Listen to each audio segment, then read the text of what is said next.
Bonjour à toutes et à tous, nous sommes au pavillon d'Arnay-Nonville en direct des Victoires du Capital Humain, un événement dédié à l'écosystème des ressources humaines. Et aujourd'hui, je suis avec Marine Chabot. Bonjour Marine, vous êtes associée du cabinet Conviction RH. Tout à fait. Je suis avec Noëlla Gavier également. Vous êtes DRH de Welcome to the Jungle. Bonjour. Bonjour. Et avec Aurélie Lenné, vous êtes DRH de Babylou. Bonjour.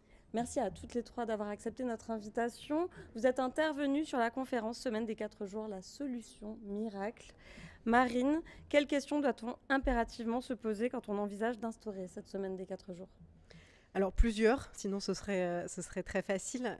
Les questions qu'on doit se poser, et la première c'est pourquoi est-ce qu'on le fait, de bien comprendre en fait si la demande elle vient du corps social ou si c'est une volonté managériale plutôt de mettre en œuvre ce dispositif. Mais dans le pourquoi, c'est surtout à quel levier motivationnel on veut répondre ou à quels irritants est-ce qu'on veut, on veut répondre. Et donc ça veut dire réfléchir et diagnostiquer l'expérience collaborateur avec toutes les dimensions que cela implique pour répondre à la question. Merci. Dans la continuité, quels obstacles, Aurélie, avez-vous rencontrés pour cette mise en place ?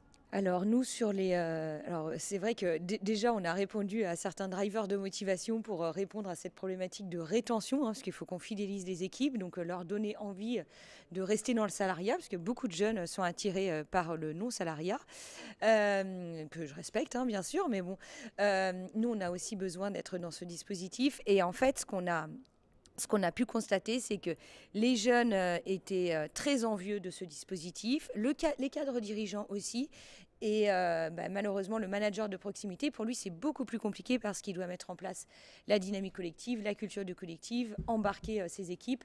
Et si on les voit moins déjà avec le télétravail et en plus sur des semaines de 4 jours, on doit les accompagner sur donner du sens et comment mettre ça en place. Donc c'était vraiment cet accompagnement managérial qui était essentiel dans le dispositif. Merci Aurélie. Noëlla, les avantages de la semaine de 4 jours sur la performance de l'entreprise, est-ce que vous pouvez nous faire un retour d'expérience ? Donc chez Welcome to the Jungle, on est en semaine de 4 jours depuis 2019, donc ça fait maintenant plus de 4 ans, donc on a pas mal de recul. Quand on a mis en place le modèle, on était 80, aujourd'hui on est 300, donc on a pu voir que la semaine de 4 jours, ça peut grandir avec l'entreprise. Les bénéfices principaux qu'on voit, c'est d'abord l'équilibre vie pro, vie perso. Au demeurant, c'est une des raisons fortes pour lesquelles on a choisi de mettre en place le modèle de la semaine de 4 jours. Je tiens d'ailleurs à dire que c'est 4 jours payés 5, on n'a pas réduit les salaires au passage. Donc l'équilibre vie pro, vie perso, c'est quoi ? C'est avoir un temps de respiration supplémentaire dans ta semaine pour s'occuper de sa famille, pour ne rien faire, pour parfois se former. Donc ça c'est très bénéfique, notamment même pour l'entreprise, parce qu'on a des collaborateurs qui vont se former, qui font des missions en freelance aussi, sur des sujets très différents. Et tout ça, c'est des vases communicants dont on bénéficie assez vite. C'est aussi un grand atout pour attirer les talents, pour recruter, c'est vrai, mais aussi pour les retenir. C'est-à-dire qu'on observe, on a sondé nos équipes, on observe qu'aujourd'hui, plus de 70% des collaborateurs mettent la semaine de 4 jours comme quelque chose de très important dans leurs critères de choix, et ce serait pour eux un élément décisif dans leur prochain choix d'entreprise. Et d'ailleurs, on observe chez nous un taux de départ qui est sensiblement inférieur à ce qu'on peut observer chez d'autres concurrents, d'autres acteurs avec les mêmes métiers que nous. Vous acquiescez, vous avez des conseils aux entreprises qui veulent mettre en place la semaine des 4 jours ? En fait, le conseil principal, c'est de faire une analyse d'impact qui soit 360, donc de réfléchir d'abord et d'observer d'abord si le business model en fait peut accepter la semaine de 4 jours, et si oui, dans quelles conditions. Typiquement sur du retail où il faut être ouvert, donc 7 jours sur 7, ça peut être compliqué, ou alors ça veut dire qu'il faut recruter.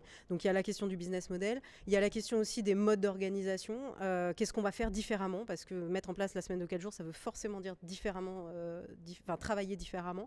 Est-ce qu'on va supprimer des activités, dans ce cas-là, il faut identifier lesquelles. Est-ce qu'on va faire évoluer effectivement les principes de performance. Ça veut dire aussi s'il y a le travail hybride et le télétravail en place, réfléchir à comment on va moduler ces différents dispositifs pour que la cohésion d'équipe notamment subsiste, que les collaborateurs se voient. Ça veut dire aussi évidemment regarder l'expérience collaborateur, je le disais un petit peu plus tôt. Et puis après, ça veut dire également regarder d'un côté juridique ce que ça va impliquer. Et puis managérialement parlant, on en parlait tout à l'heure avec Babylou, qu'est-ce que ça veut dire? Comment est-ce qu'on accompagne les managers pour qu'eux-mêmes soient en capacité de prendre en main ce dispositif et de le piloter au quotidien? Vous êtes d'accord avec ça, Aurélie? Est-ce que vous avez des choses à rajouter à cette liste de conseils? De précieux conseils. Non, c'est vrai que je te rejoins. C'est le côté sensibiliser les équipes, co-construire avec eux, accompagner les managers sur le courage managérial. On n'est pas que dans le faire plaisir, on répond aux attentes. Et puis finalement, même quand on n'y arrive pas, c'est de la considération. Et l'individuel dans le collectif, c'est ce qui marche aussi. Donc parfois, on ne peut pas parce qu'on a des impondérables, parce qu'on a un business à faire continuer, parce qu'on a on doit répondre, nous, en l'occurrence, aux besoins des familles, aux références de l'enfant, au bien-être de l'enfant, à un taux d'encadrement, évidemment. Donc parfois, ce n'est pas possible, mais le fait de dire qu'on en prendra compte, ça a un énorme impact sur le bien-être du collaborateur. Parfait, merci à toutes les trois pour cet échange. Merci. Merci beaucoup.